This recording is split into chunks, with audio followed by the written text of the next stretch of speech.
Pediatric Executive Development System, or PEDS, is a dynamic, transformative program designed to accelerate the growth and development of the leaders in the field of pediatric entrepreneurship. PEDS takes a hands on approach to problem solving, addressing real time situations within your organization. More than a theoretical course, it is a practical platform that accelerates learning. Look at our link on the show notes for more information. Hi, George. It's Tuesday morning. It's good to see you. Yeah, it's good to see you. Today we have the famous or infamous Brandon Bentecourt. He's going to talk to us today about a topic that's very interesting: practice culture, why it's important for the financial growth and development of a pediatric or any kind of a private practice. Welcome, Brandon. It's a Thank pleasure you to very have much. you I on the show. appreciate. Yeah, I appreciate very much having you guys having me on. Wanted to start, we always ask, what was your educational background? How did you end up being a guru of pediatric practice management? I started out in my university as a marketing. I wanted to be like a marketing executive. That's what I wanted to focus on. But my dad always came from an entrepreneurial family. My dad never really worked for anybody. Always had his own business. And my uncles, same thing.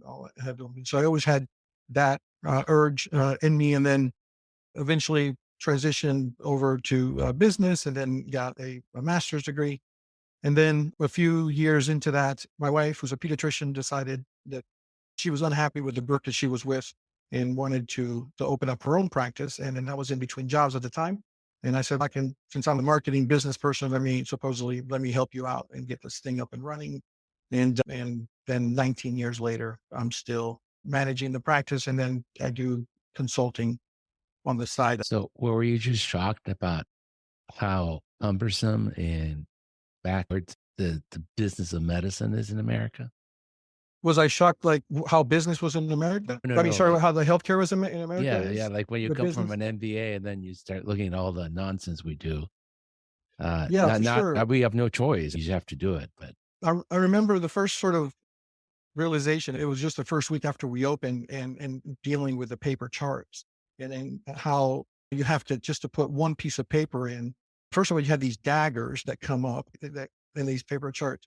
And then you had to be very careful because those things were sharp, but then you had to take out virtually the entire deck of whatever it was that was in there. And yes, then just for one little piece of paper, and then obviously put it in there. And then God forbid that somebody moved the hole puncher, and then all of a sudden your paper was not quite aligned. And then it would cover the tabs, because you guys probably remember yes, progress note, labs, referrals, or whatever, like you had your different tabs.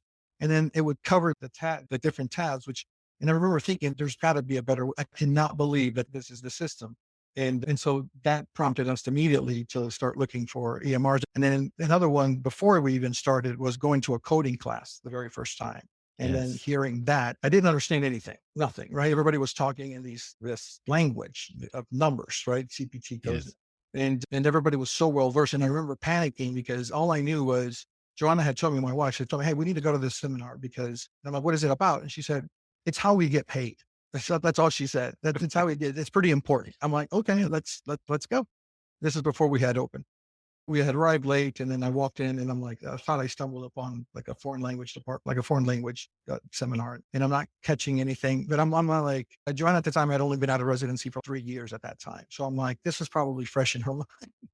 That's what I thought. I'm like, surely there's a book somewhere in the house where she did a rotation in the CPT code business. That was my assumption. And when I looked, but I leaned over to her and I said, hey, are you getting this? Because I'm not, because I wanted to let her know that I wasn't. And I didn't get a response. So I leaned in a little bit more, and I'm like, hey, are you getting this? And I didn't get a response. And when I looked over, and I saw this face of just like, she's trying to cram for an exam and and she's trying to absorb everything. And that she replies back a little, like somewhat, or she started.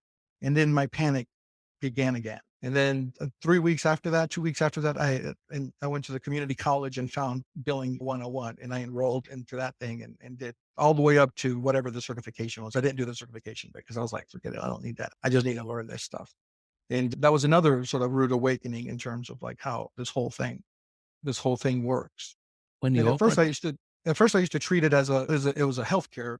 I wouldn't call it a business, it's healthcare. And then after all these different scenarios happened, I'm like, no, wait a minute. This is a business. This is yeah, actually a business, just like the dry cleaner is a business, just the way Google is a business, just the way the local leadership is a business. And then that's what started I'm like, I think I can do this. I think I have the skill set in order to, even though I don't know nothing about medicine per se or how this business works, I know how businesses work, You used to, fundamentals. what did you use as the revenue cycle management piece in the beginning 20 years ago? We did. We had the first 6 months, we didn't have any MRIs on paper. So I relied on, there's a old timers will know the system. I can't remember. It was a very Metasoft, prominent system. Metasoft or Maybe it Lightel? was, no, it might have been Metasoft, but it was like an old school PM system. I think it was like DOS based. And so I would get printouts. And then, of course, everything was like a month late. So it was like when I would talk to somebody about a balance, I didn't know if they had sent payment already or not. So I'm like, this system isn't very. And then eventually we moved to a system called Elegance at the time. Now I think they transitioned to another name called NB Suites. And then I don't know what it's called now, and so that's what I started using. And it had a pretty good, robust reporting capabilities.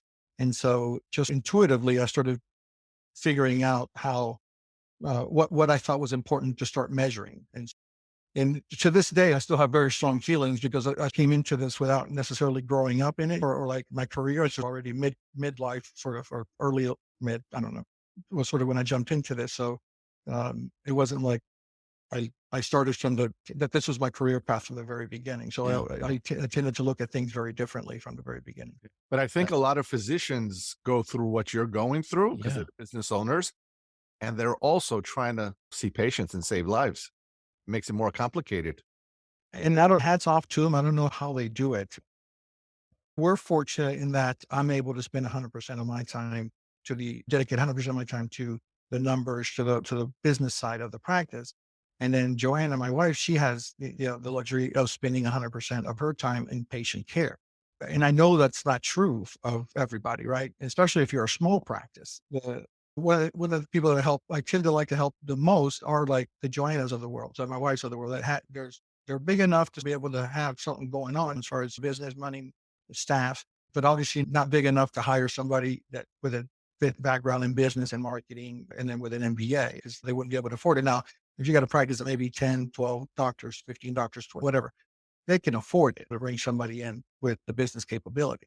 So I have a sweet spot there that I tend to like when I do all of my consulting. I tend to focus that. And it's also in my wheelhouse. The reason I asked is that when you're talking about the paper charts, 20 years ago when I used Metasoft would not spit out a single report in Excel or comma delineated. Every report was in the PDF. Hmm. Well, at Or least you got a PDF. I would get a printout. then I got a workaround. So you could add this thing to Microsoft where the print button would go to a PDF and then you would have to transcribe the darn thing into spreadsheets to see what was going on. Remember, this may be before your time, Herb, definitely before Brandon's time, but I found charts, old charts from the 50s and 60s, where they had one yellow piece of paper that had about 30 office visits on it. OM, a mox. That was your visit.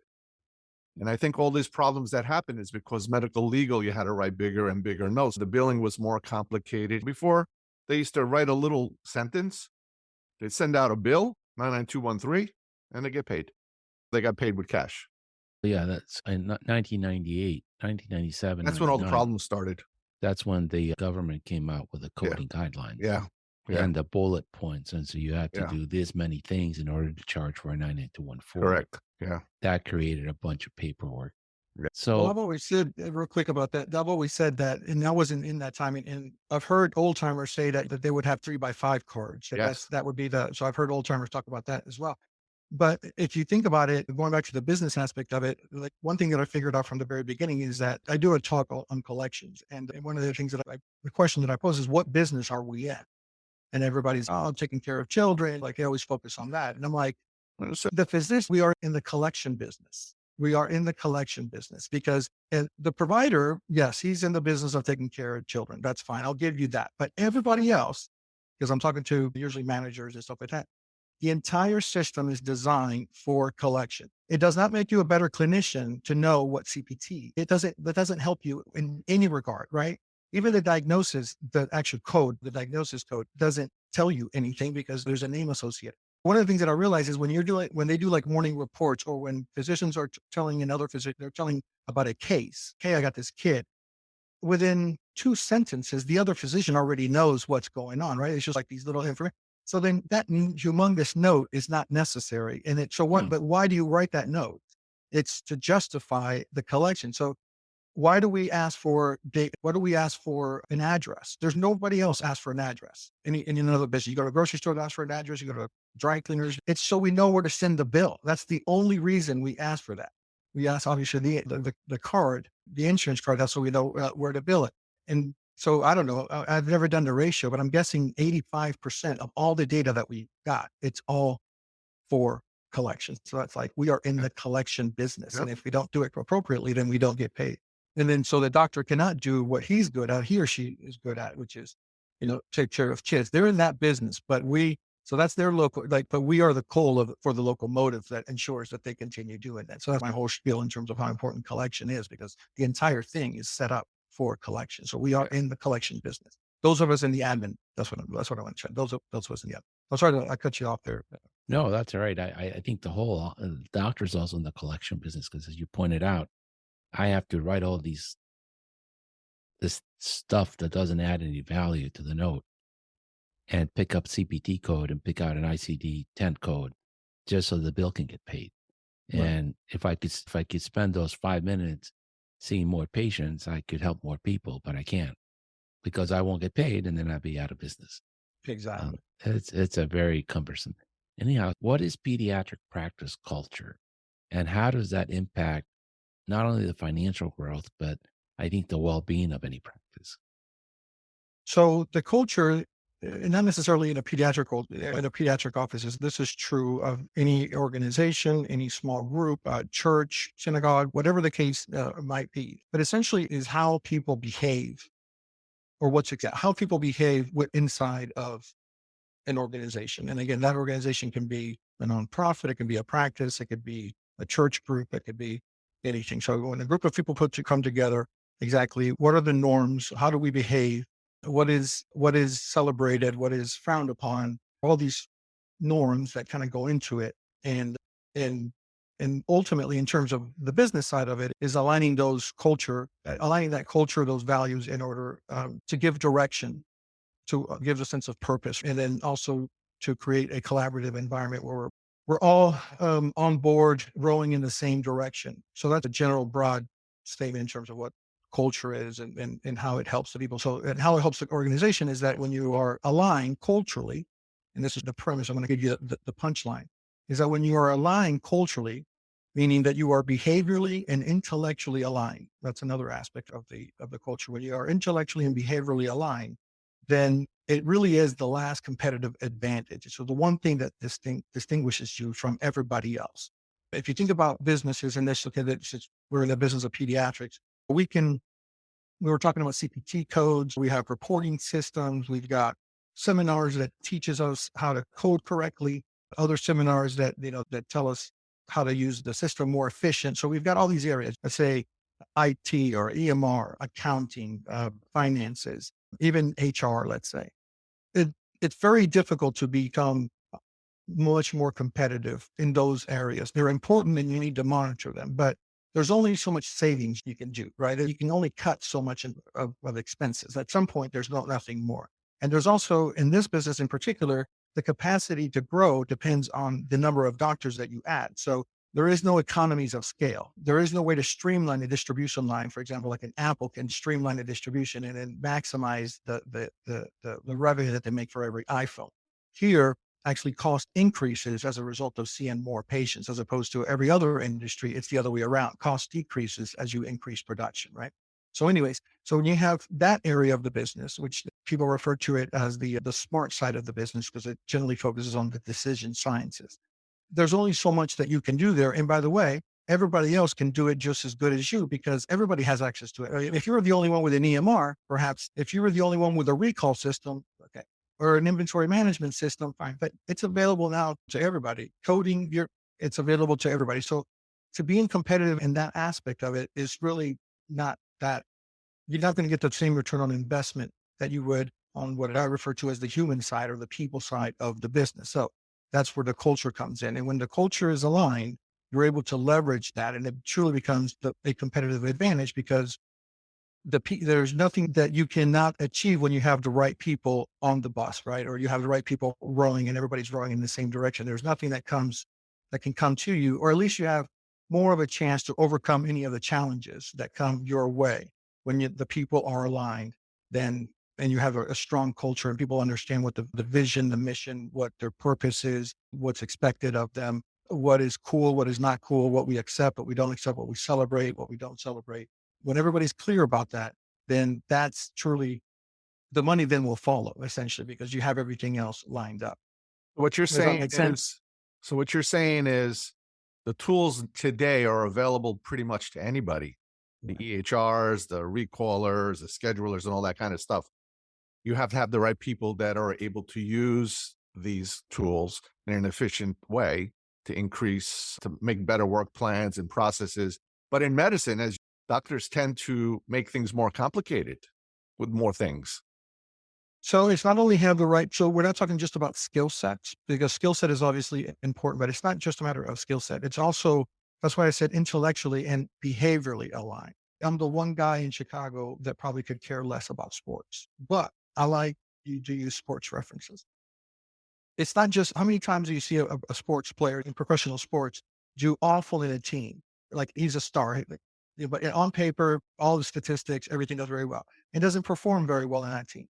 Then gets traded, and all of a sudden, like outshines everybody, the best player, like all this. So what was it? Was it that the employee in this case, because they're an employee, wasn't capable, didn't have the tool set, didn't have the skill set, or was there something about the team that he or she was able to fit in? It was a better culture fit that allowed that person to rise to the top.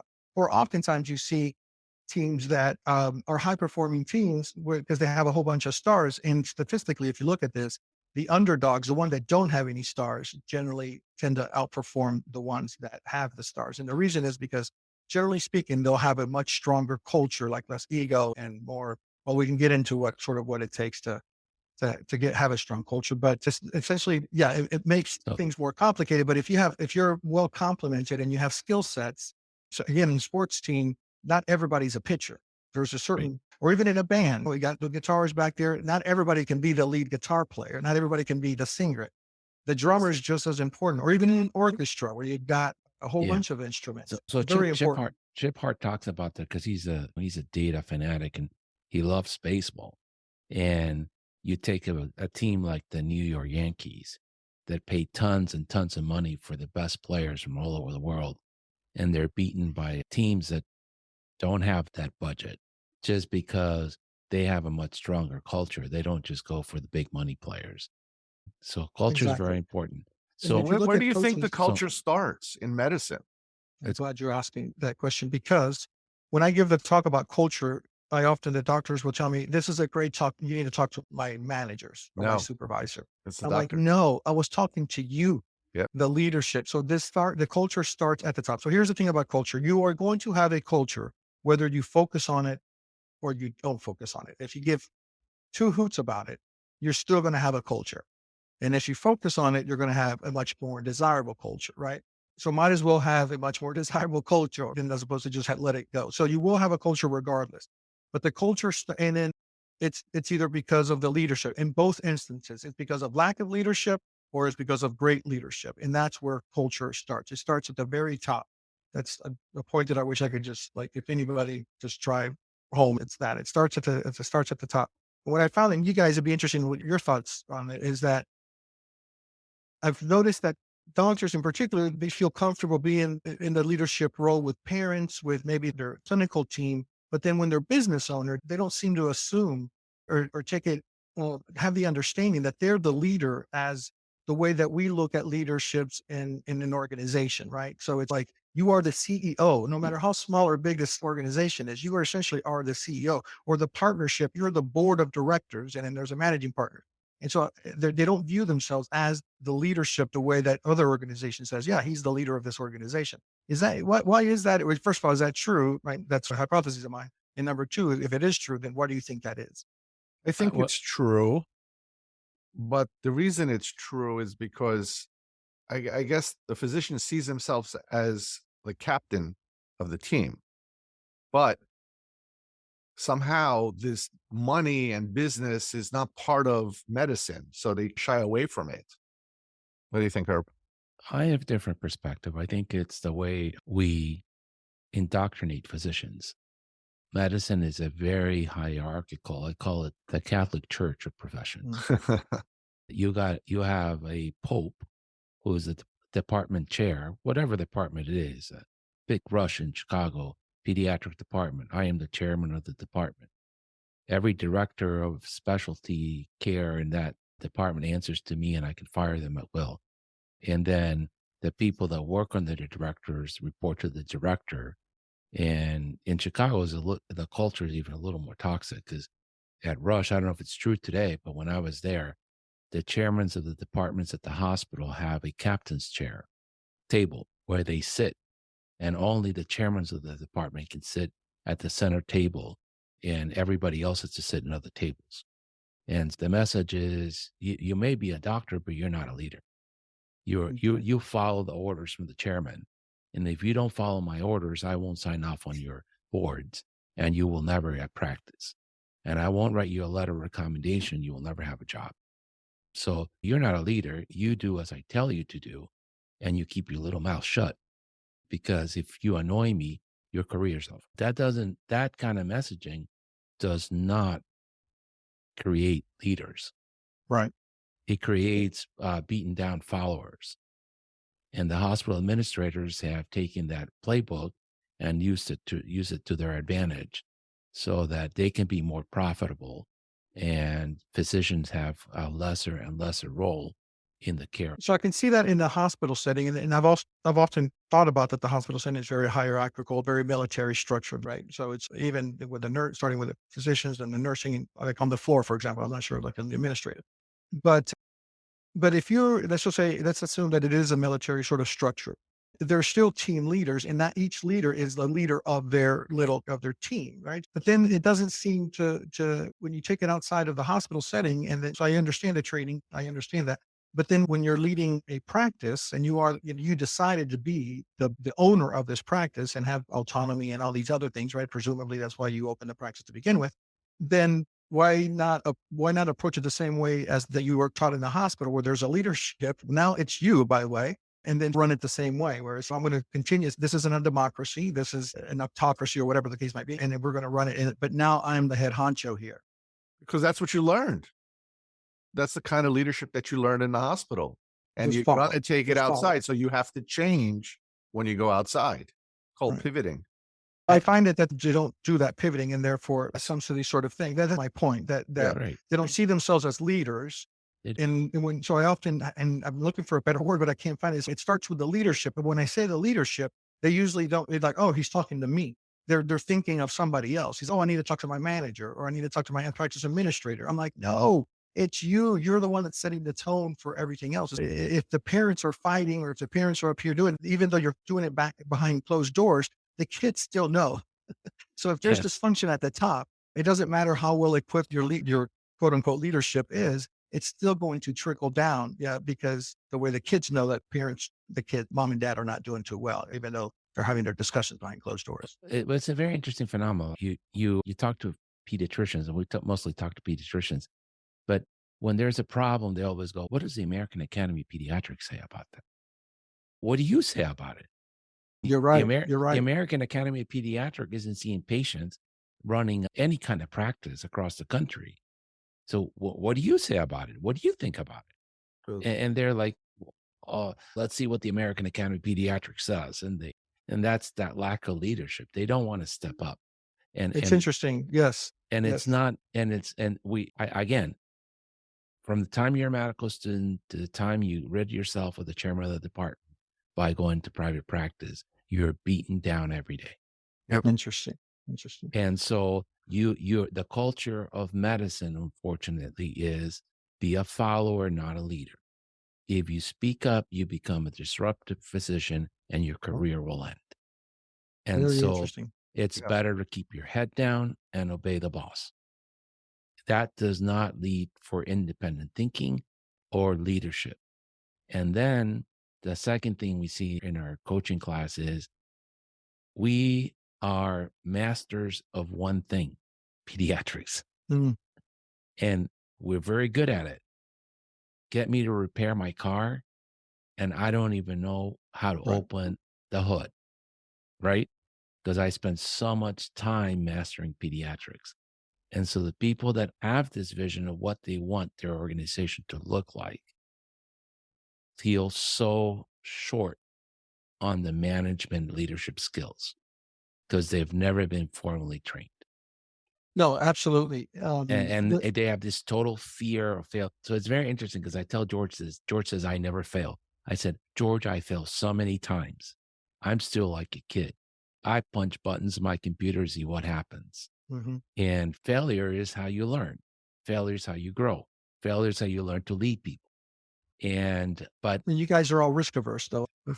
Very interesting. The one thing, though, is lately, that probably the last year or so, I've been getting talked more, not less about culture and more about the business side, the KPIs and stuff. The two things that kind of come to mind when you're mentioning, they always ask me. In fact, I have a slide prepared for this because they always ask me.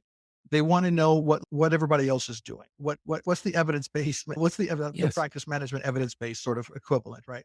So they're like, what's the benchmark? What should be what should I look for? What's the baseline or whatever, right? Is fever above this is a fever. Yeah, below this, it's not fever. yeah, But like, yes, where's the fever at? I said, benchmarks are, but it was interesting because they always want to know that. They always oh, want to know yes, what that is. So anyways, I'm not going to get into it right now, but I go into this thing about that benchmarks are good, but to some respects, but it's again, like you're saying, what's normal, or even like what, if I say, the average male in the United States is 180 pounds, let's say. And then the alignment comes in, or let's say you don't know it's alignment. Somebody comes in at 300, 350 pounds. And then which one's the healthy one, right?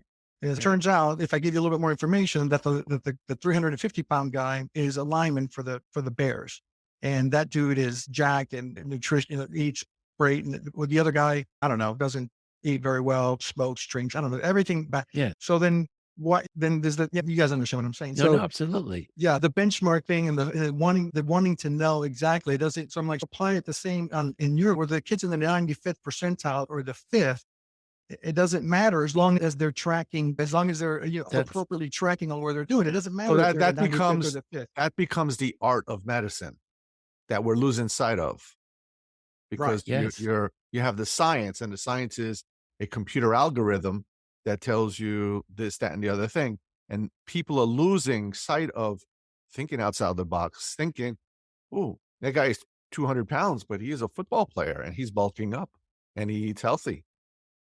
yeah, Yeah. yeah. You know? That's But my that's a point with one. the go ahead. I'm sorry. Go ahead. That's one big criticism of the BMI.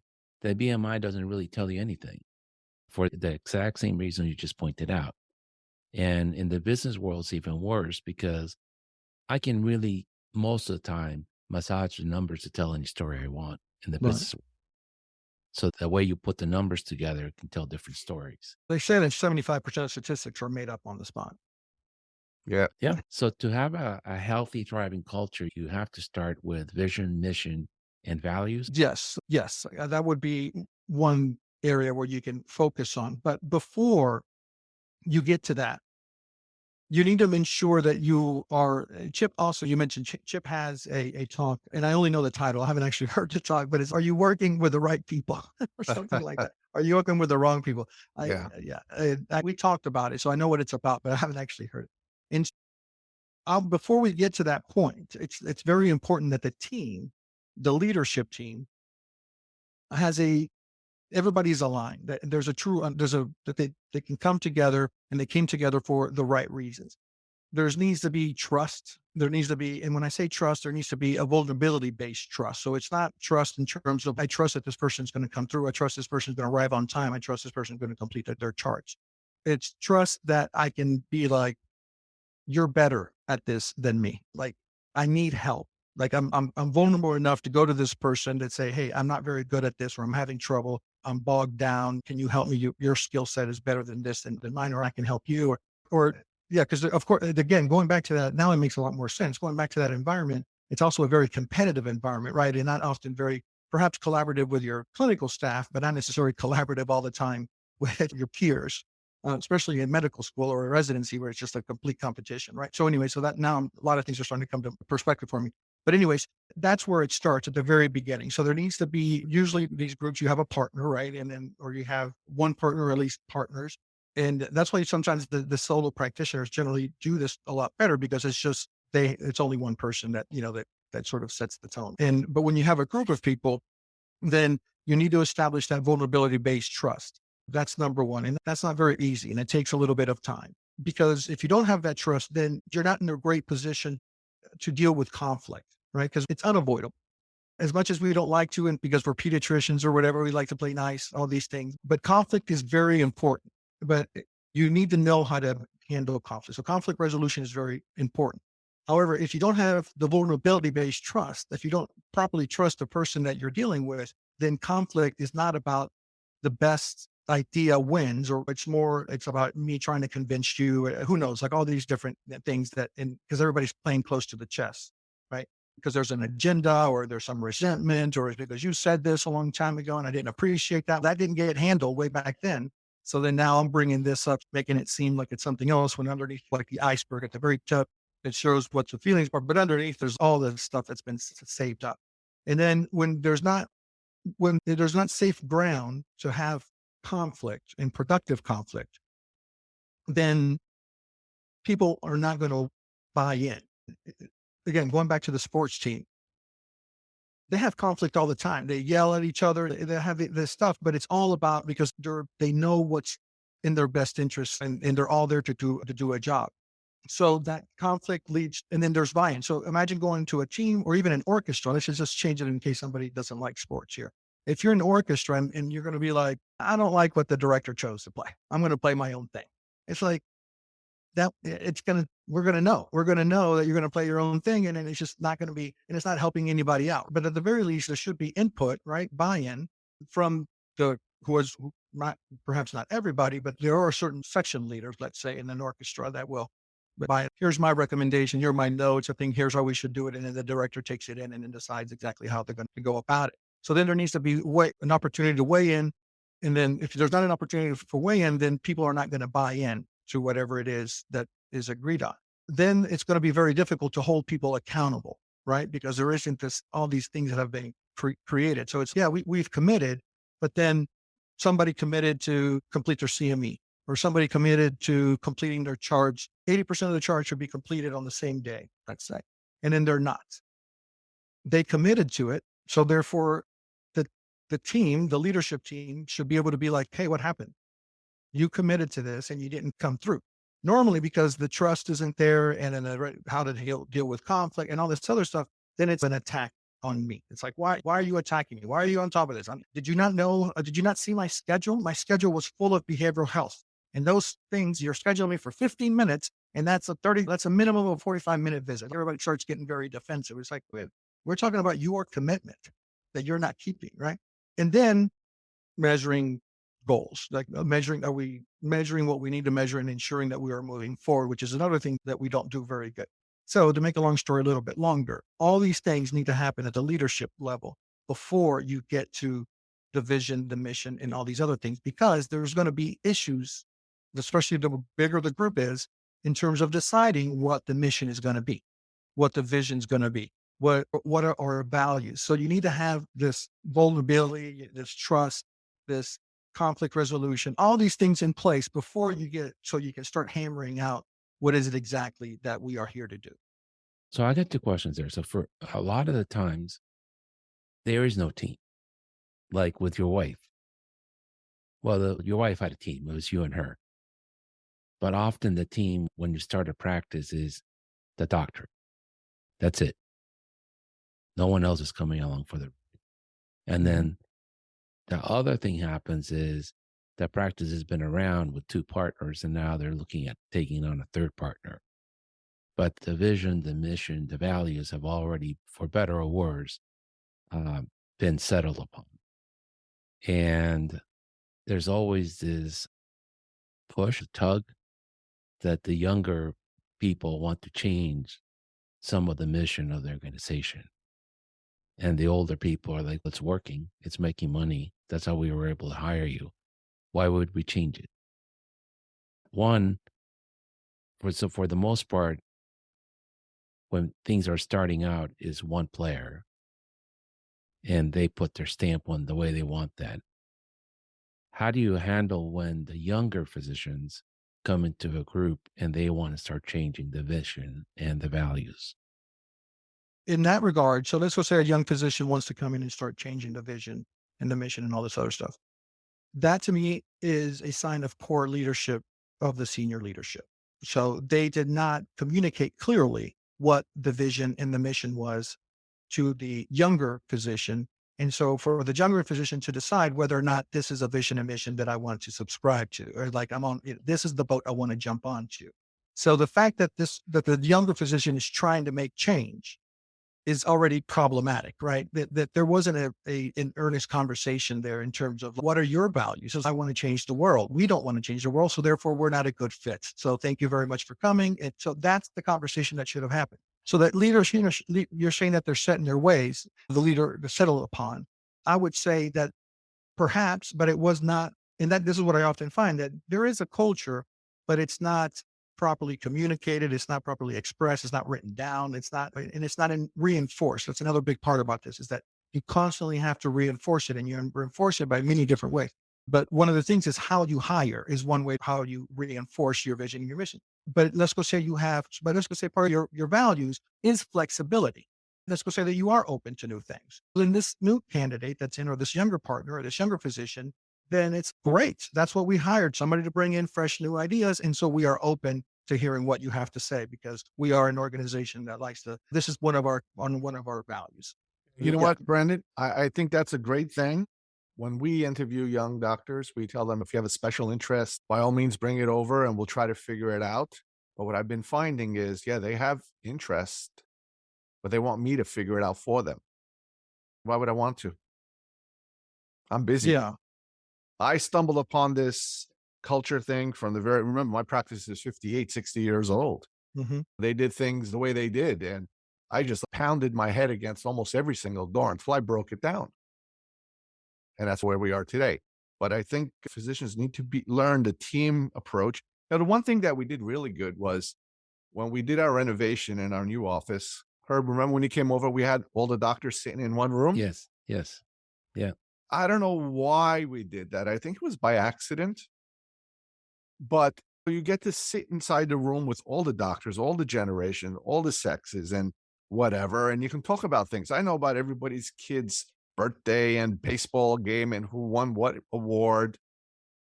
Where in the old days, when everybody had their own consultation office, this is my desk, my office, it becomes us and them, partners, employees, boys and girls, whatever you want. That's what I was saying. Because there wasn't a definition of culture, Yeah. their culture was going to get created. You were creating the culture Correct. that wasn't there. So there was a culture regardless of whether or not Yeah. the partners, the original partners, said it or not. So let's get past the mission and vision and values. The next step is going to be, you said, setting the expectations of the people that you hire. So how do you hire? How do you personally, how do you evaluate a candidate? Run me through the whole process. Say you're trying to hire someone from the front desk for for Salute Pediatrics. What would be the first thing that you would do? So I have to mention that there has been a lot of work done prior to getting to that. So just the same way that a runner doesn't show up on the first day to run a marathon, right? There's like a ton of preparation that goes into that. So what I'm about to say, it's because we have been preparing for this marathon for many years, right? Because in order how you create clarity is by doing the vision and the mission and the values and all that. So that's one big aspect of it. So the first thing is like aligning the team, creating a cohesive team. So that's step number one, creating a cohesive team. Step number two is clarity. And then by clarity is, why are we here? What do we do? What's expected of everybody? So all these things, how do we behave? That's the thing. There's different things that you can do to do it. For example, lately I've been getting a lot of work where people are asking me to find practice managers for them. And so they want to be like, hey, just go ahead and put an ad out, or here's what we're looking for. And I'm like, wait, let's back up just a little bit. I need to understand a little bit more about you. So that's why I want to preface it. But once we already have that very clear, is that and this is not something that I created. time you look at organizational behavior, they'll say this in organizations that do this very well. This is one of the first things in their mind is you hire for culture fit first, right? And then you hire for skill set second. But you first have to understand what it is exactly, because you can say, uh, we're friendly, right? Let's just say that. A lot of people say that we're friendly. But friendly could be like, good evening, how's it going? Or friendly could be like, hello, how's it going? There's like different variations of friendly. So that's even just that word alone, defining it is very important. So what do? We have gone extensively on not only what our values are, but then after that is defining what the value is. And then after that, like, here are the attributes that demonstrate this particular value according to us, right?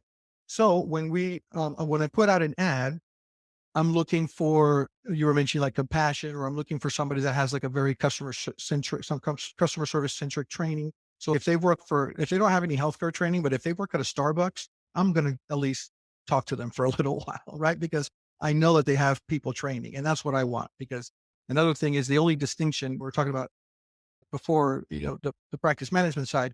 But in terms of customer service, it's very difficult for parents to discern whether one doctor is better than the other. Everybody's a good food critic, everybody's a good wine critic, or whatever, right? But in terms of deciding, how do you determine whether a doctor is better than another? The way that the parents evaluate us is by customer service or convenience. Like, I got in there really quick, got out. That's great. That office is great. I got what I needed. I got my antibiotics, and then I left. But also the customer service aspect of it is very important to us, because I want to provide a different experience than they go somewhere else. So for me, that's the things, just one example of one of the things that I look at. The other thing is, so I meet with them. Also, going back to the team, we've gone really deep in understanding what the skill set of each team member is and what their gifts are. Not only their skill set, but what their gifts are. I am not the greatest interviewer, for example. I think I'm a good interviewer, but I'm not necessarily a very good person to discern whether or not this person, like, I usually give people the benefit of the doubt, frankly. That's what it is. But I have identified people in my organization that can, like, in 5 minutes, they can sit down and they're like, they're not going to work, or they've got something else, or they're working right now at the hospital. They got a not so great shift. All they want to do is get out of the night shift, and then they're going to move on to something else. And we're providing, I mean, they're like, did you read all of that in these 5 minutes? I have to interrupt you there for a second, because I had this conversation at 7 a.m. today. Really? Yes. Didn't George? Didn't I just say, Yeah. you have to be careful when a nurse has been working in the hospital for 10 years in the OB department and wants to come and work at a pediatric office. Why is she doing that? Is she just tired of working weekends? And how long is she going to stay? Is she going to be okay with the much lesser acuity of a pediatric practice versus a delivery room? And Right. it's upon you, the leadership of the practice, to ask, what is it that you want to do? And what is it that you don't want to do? Because that will tell you whether that person is just tired of the weekends, but she's not going to be, she's an A player, but she's not going to fit and stay with you. And you're going to waste a lot of time training her. And then the headache of hiring someone else and going through the process again. Absolutely. Yeah. So that's why, one thing that I wrote down here is that it's up to you as a leader to identify it. The thing is, the more I interview people and the more of these things that I'm doing, not only for my practice, I went to an 18-month endeavor trying to hire people, because just like everybody else, we were short staffed. And then, so I did a ton of interviewing, and then I also did interviewing for a lot of people. Are very good at interviewing now, way better than they have ever been before, because the information is out there. There's every single question known to mankind that has ever been asked is out there. They've read it and they've practiced it. And if they don't, then that's a problem. Then that already is a red flag. Right. So that's very difficult. So one of the things that we do, so I'm looking at when I'm asking these questions, like, my thing is more, I try to not make it as like an interview, because people are really good at interviewing. So if it's more like a conversation, they tend to say things that normally wouldn't. Hey, how's it going? So that's one technique that I use.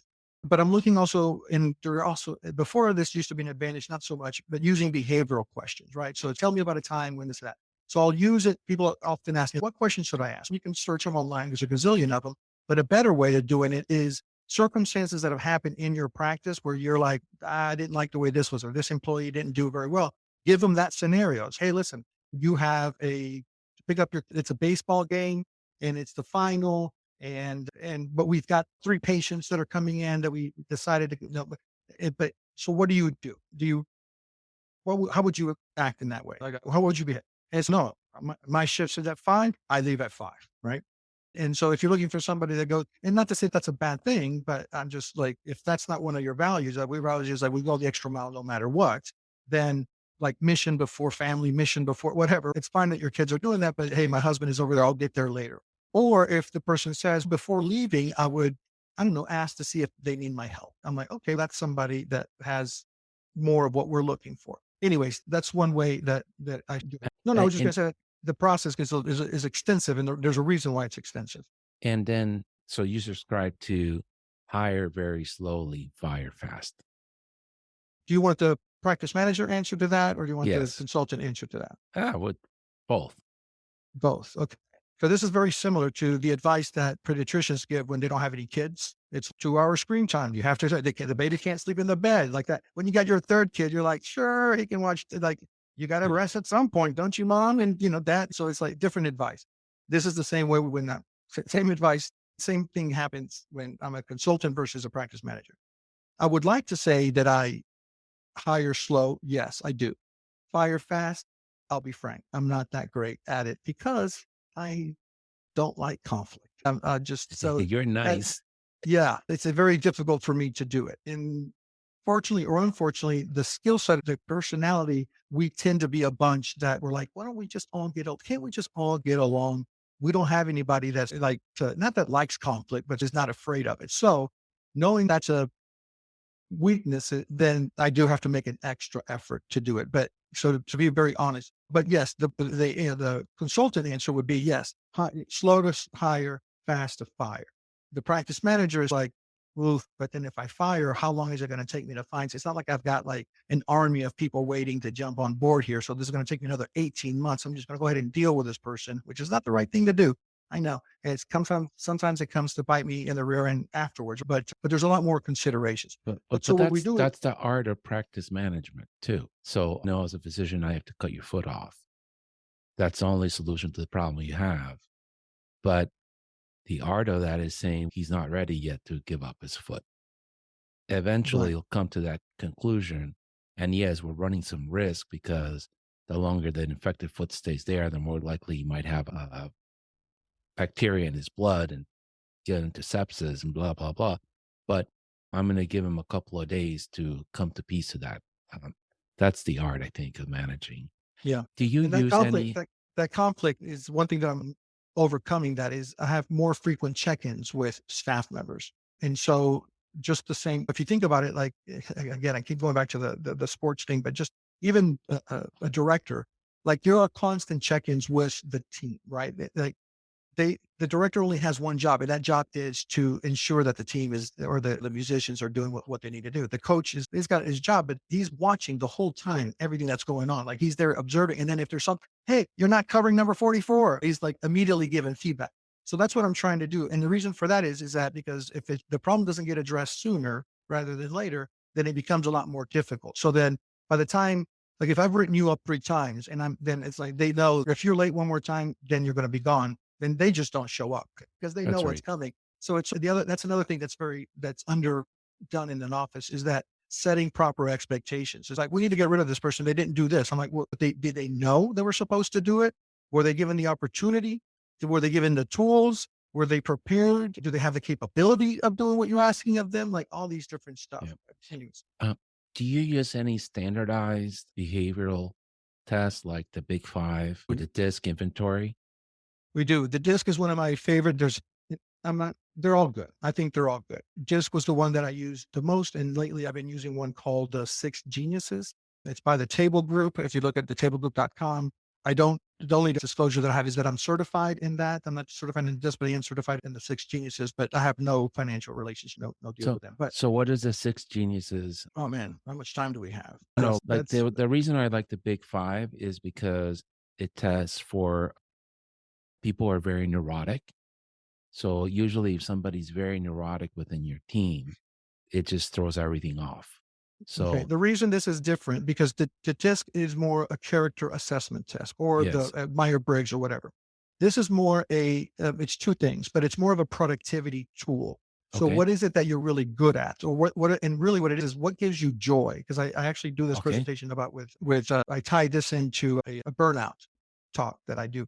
But this is about a productivity tool. So it's about finding what gives the person joy and that's referred to the six geniuses. The geniuses essentially are the things that you're naturally good at. So there are two things. There's every job is a six genius job essentially. Two of them is the things that give you joy.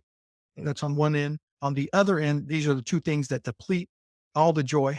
And okay, then there are things that they're your competencies that you're pretty good at. You can do them very well, but it's not really sustainable. Like after a while, you lose steam. So the way I like to describe it is a coffee cup that never loses its heat, right? It's like one of those Yeti cups or whatever. Once you put that in there, so that's just constantly energizing it. Then on the other end of then the middle one is the one that's like the the coffee with the lid without the lid. So eventually it's hot, but eventually it's going to dissipate the heat. And then the last one, you're competing, what they refer to as your working frustrations. That one's the coffee cup with no lid, and it actually has holes in it. So it's just depleting. So that's what I do, and I rely a ton of that on that because when I was saying that I have a good understanding of my team, this is how I know who do I go to, who has the better discernment to go with the team. So when you're asking me about what steps do I do, is in addition to that first screening, we interview the person 3, 4, 5 times, different people. And it doesn't matter what status you have within the organization. You can be a front desk person or you can be the physician. You're probably going to go through and meet almost everybody. And everybody has different skill set, right? Everybody has a different genius. Everybody has a different way, whatever. And then they're able to contribute different, and you get a much better perspective as opposed to just me relying on this person. But we also get a good sense of their behavior because it's very difficult for somebody to maintain that sort of person. So essentially, when you meet somebody in an interview, you're meeting their representative. They're not meeting them. You're meeting their best version of themselves. Just the same way I'm going to portray the best. I'm like, you'd be a fool not to join our practice because I'm the greatest boss in the world. I'm the greatest practice administrator. But they don't really know that. Just the same way I don't know that you are the greatest employee in the world. So there's only one way to find out is to get to know you. So we try to put the potential candidates in situations where they're not unique in that, and by unique, the standard interview process. So they might be doing a shadowing day, but we'll ask them and say, hey, do you mind going grabbing that here for us real quick? Like that. They're just shadowing day. And then, so if they're like, they get upset or offended of it, this isn't somebody that has a serving heart, a serving attitude. So we're actually interviewing them while we're working, we're asking them questions. We're like, hey, by the way, can you go real quick and that room needs to be clean, but we'll continue. And I'm going to let this patient come in. And it's, what do I need to do? Where do I just go clean it up real quick. And then we'll just throw things out like that to see how they do it. Or if they're clinical staff, if they make a comment on the kid's shoes, or are they trying to help? Or if the mom is having a hard time for the vaccines that they're helping, whatever the case might be. And then we also, so going back to the personality assessment test. Now, the personality assessment test or the geniuses, I don't do them as a screening process. No, it's not like I need somebody that has these skill set. I don't use that as a determining factor on whether or not we're going to hire them. I just use it to have a better understanding of what makes that person tick. So if a person is not very good at, I don't know, there's some people that, let's go say they're direct to the point. They don't like to, like me, I tell long stories. I talk a lot. They're like, Brandon, just get to the point. Just get to the point. Generally, that person is not going to be a very good customer service person, right? Because they're going to get bored with it or answer or get to the point, or they already know the answer. Where me, I'll be, isn't that interesting? No. So it allows me to help me to become a better leader is to put them in the right position, because I oftentimes things that we measure people, like I think somebody said this, and I used to think it was Einstein. I looked it up, and it turns out that Einstein didn't say, but it's still attributed to him. If you measure a fish by its ability to walk, it's going to be a failure. So I come under the premise that everybody's good at something. We just need to find what that good is. And then if we can't, because it's not there, then we need to make a decision on whether you move on or we put you in another position or we do something else. But yeah, So, that's the way so that what I use that. the reason I like the Big Five is because it measures for conscientiousness and agreeability. And if you're trying to build a team and you have someone that's conscientious and agreeable, is what we were alluding to before, that you can have healthy you have good team players. Everybody's rowing in the same direction. If you have, and we see this a lot in medicine, if you suffer from the smartest person in the room all the time syndrome, those people are extremely difficult to have them be part of your team. Yeah. And no matter what you say, like you show them the KPIs, you do this, it's difficult. It's very difficult because they already know and they know everything. And it's everything is an affront to them when you bring up something that's not right. No, I follow the agreeable, for example, if you want somebody that's agreeable, at the same time, that could be a problem, right? Because you don't want Yes, somebody just to say yes just because they said yes. So you want somebody yes. to speak up. And generally what happens is that the loudest voices are the ones that always are heard, right? And then nobody takes the time. Wait 1 second, let me hear what you have to say. So knowing that this person has the gift of discernment, for example, they might be an introvert, but they might have excellent discernment. This one's a loudmouth, has no discernment whatsoever, but we tend to always follow this guy right here because it has the loudest mouth where we should be understanding. It's like, no, wait, I've identified that this person has discernment. Give me 1 second. I want to hear what Rachel has to say. You know, Yeah. So let's recap. First thing is you have to know what your mission, your vision, and your values are um, from the leadership, either the owners or the board of directors. Then you have to have a very clear expectation of what you want your team to look like. Seems like from what you're telling me is Salud Pediatrics is very in tune with customer satisfaction. So you want Mhm. people that are going to treat the customer the best possible every single time. Correct. One of it is going the extra mile. One of our values, go the extra mile. And and then before you go out and hire, you really need to know what your expectations are for that position, whether it's a bus driver or the person that gets off the bus and that's the kids into safety or whatever the position is. You have to have a very clear definition of how you're going to measure their success. As you Well, mentioned, you do don't they measure it. embody though? Do they embody? First of all, do they embody the values of the organization? That's very Yes. important. And then, but I was going to get there, but so if you're hiring a front desk person, I would imagine from this conversation, you want somebody that's very upbeat, that is very much in love with kids, and that is able to quickly resolve a conflict with a parent, whatever that is. They're late, they're early. They thought they were going to bring both kids in today, but I only had one appointment for one kid. And she's not going to get ruffled by that. She's going to try to resolve it quickly, kindly, and to the customer's satisfaction without throwing the practice under the bus. Because Right. Right. somebody walks in with four kids and she wants physicals for all of them, that's just not going to happen. But and then once you set the what you want out of that position, when you go out about interviewing them, you're going to show them what your values are, how you define your values, how you expect every team member to live up to those values. And if they're not okay with that, the process stops there. Yeah, that's a good way to summarize it. Yes. And then you have them come in, they do a day that they shadow somebody or several people around the office to make sure that they do embody those values. And then the last thing you're going to look at is the competency.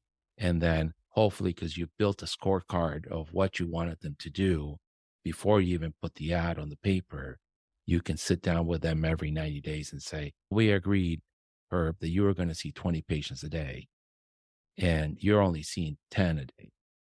Why are you falling short?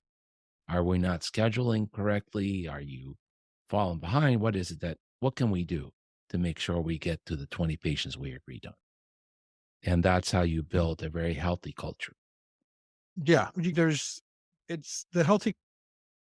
It's also reinforcing the clarity. So it's not just simply following these steps, but then that every single so there's other ways like like in meetings, reinforcing what, why are we here? Or because people tend to forget. So there's a deliberate, constant sort of there's no such thing as over communication, by the way.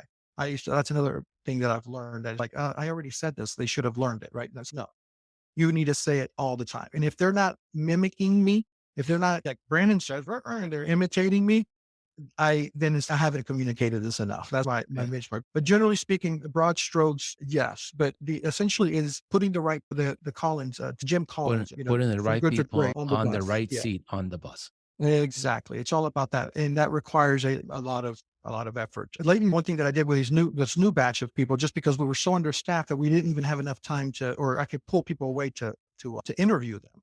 And so we were fast tracking, but we didn't want to compromise the process, right?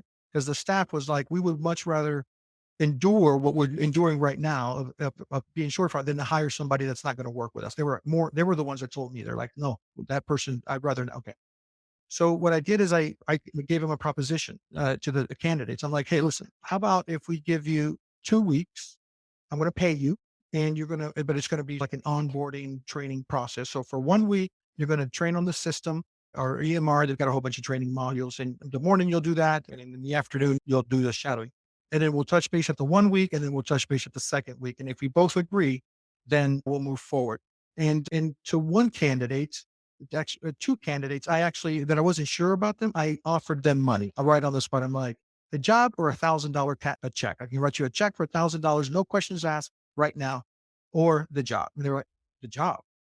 And so, you know, I'm like, okay, cool. And I was prepared to write a check because I wasn't quite sure for this person. But that's what I've been doing. And so the what we were running into is that they were very good at telling us what we wanted. And then when they were actually on the job, they weren't quite working out. So this was a way to mitigate that. Just fast track them, just have less interviews, do a shadowing, and then do a 2 week. And I would pay them in whatever we negotiated the going rate. And I'm like, hey, this is an opportunity for you to know if you want to, because you don't want to be looking for a job in 2 months from now, 3 months from now. I certainly don't want to be looking for a new MA. How about if we do this? Everybody agreed. They thought it was a great idea. In fact, the staff, sorry, the candidates, they were all on board with it. And then, so yeah, that's another thing that I just That's started a doing. great idea. That's a great idea. Now, how important do you think is the role of the person that answers your phone? And when I say your phone, I'm talking about Salute Pediatrics, Yeah. and the person that greets your customers at Salute Pediatrics. I think that the front desk is the most undervalued, most underappreciated department um, in a practice, and they're generally the least compensated as well. And as a result, that's why a lot of the problems result. And they don't have hardly any training, and they have to deal with every doctor because there's not everybody's a clear aligned and things haven't been sorted out. You have one doctor's, don't schedule me newborns on Tuesdays afternoons, but I'm okay on doing ADHD on Friday mornings, but every other Friday because I have this going. And then so they have to keep track of all these things. But that's just one example. And so how important? It's incredibly important because just merely on the customer service fact, they say first, 20 seconds, 30 seconds is the most important. And in the last 30 seconds, guess who is the one that gets to see the patient the first 30 seconds? Okay. The front desk.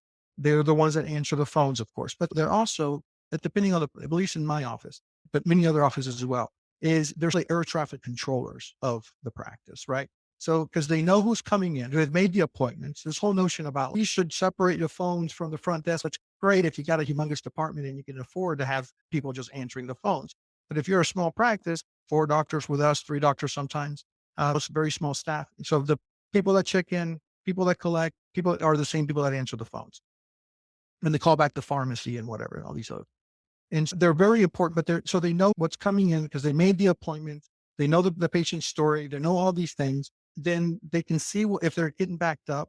And so there needs to be a constant communication with the back to let them know what's going on. And then the back, of course, needs to also let them know. But usually the tone is set by the front desk in terms of how that works, because the clinical staff obviously is just focused on that, where the front desk needs to have a little bit more. They need to be in tune not only with the incoming, but the outgoing, and then what the internal back and forth dynamic is for the patient. So they can make or break a patient workflow. They oftentimes the doctors or the bottlenecks, whatever, but there's only so much that we can do with that because, if you get a kid that's very complicated, you're not just going to walk out. You got to finish that deal. But they can make or break that, or they can, and they also have at least in my office, I give them the autonomy where we've all waited, for example, we've all waited for flights, and it's terrible to wait for flights. Same thing as terrible waiting for the doctor. But when I've been in situations where the staff keeps you updated or the captain keeps you updated, it doesn't make it better, but it certainly doesn't make the waiting worse, right? Where you're just sitting there not on the tarmac and you're like, what is going on? I see all these planes leaving and we're still sitting here. Which the guy would jump on there and be like, or the gal, hey, we're doing this. We're waiting because of whatever. Okay. Oh, that makes sense. I'll update you in 20 minutes. Anyway, the front desk would be the one that would know that. Hey, if I can continue hitting on this dead horse until the very more important than what people give them credit for. Yes. That's the face of your practice, right? Both on the phone and when the person walks in. They And customer service operations, yep, everything. if Yep. they ruin that handoff either on the phone or when they're greeting the patient, you're done. The rest of the visit's misery. The parent's going to come in with a scowl on their face, and now I got to work twice as hard to convince them to take their shots and vaccinate the kid. And I'm miserable because I can feel that anger that the parents now they're just in a bad. Yeah, and they take a lot of heat too. They take a lot of heat from parents Yeah. because they'll take the heat there. And then when the parent goes in the back, they're like, "Hi, doc, how's it going?" They're really nice to the doctor. And they're not so nice to the front desk. So that they take a lot of they take a lot of heat from parents. And why are we waiting? Or why the co-payment? Why do I have to have my card? Like all these different things. Can't Yes. somebody see my kid? My kid's been sick. So here's the thing that I tell them. There's a lot of this stuff that I tell my front desk is that just about every single other establishment, they start out with like the whole rating system with 5 stars, right? And so you, as the service declines or is not, if your food is cold or if you're not seen on time and everything, or if there's a long, like Target, there's 37 cash registers and only one open. So 1 star less. Like every single one of those is 1 star less. We are like the lost baggage claim at the airport. Nobody that comes to the office wants to be there, first of all. Second, nobody goes to the lost baggage claim and says, "Hey, I want to thank you for my bag arriving on time here. This was great. I really appreciate it." No, if they're down there, there's a problem. Well, this even a wellness visit, which is supposed to be a good thing, and it is, we're still undressing you, we're poking you, like we're not doing the great, we're not doing as far as the patient's concerned, this is a good thing for me. What are you crazy? That's right. Anyways, Yes. so we are starting with at best 2 stars if they're a fan, if they like the doctor. So our job is to just not lose any stars, basically. Maybe get to 3, but we're starting basically maybe with 1 star. And if it's a parent that just had a rough night, and then it's like the kid hasn't this cough doesn't go away. The mom's already lost 3 days of work. The dad's lost 2. And that morning they had a fight because the guy has a sales presentation and the mom has an operations meeting and says, "I'm going to get fired if I take another day." And we're like, "Hello, welcome to Salute Pediatrics." They're like, "There's nothing good about," so it's managing that sort of stuff is very important. And That managing the often gets stars away. is very hard too, because if you look on a lot of doctor review sites, it's always a complaint. Of course. 'Cause Nobody ever people, goes to say, "I love Dr. Bravo. He's the best doctor ever."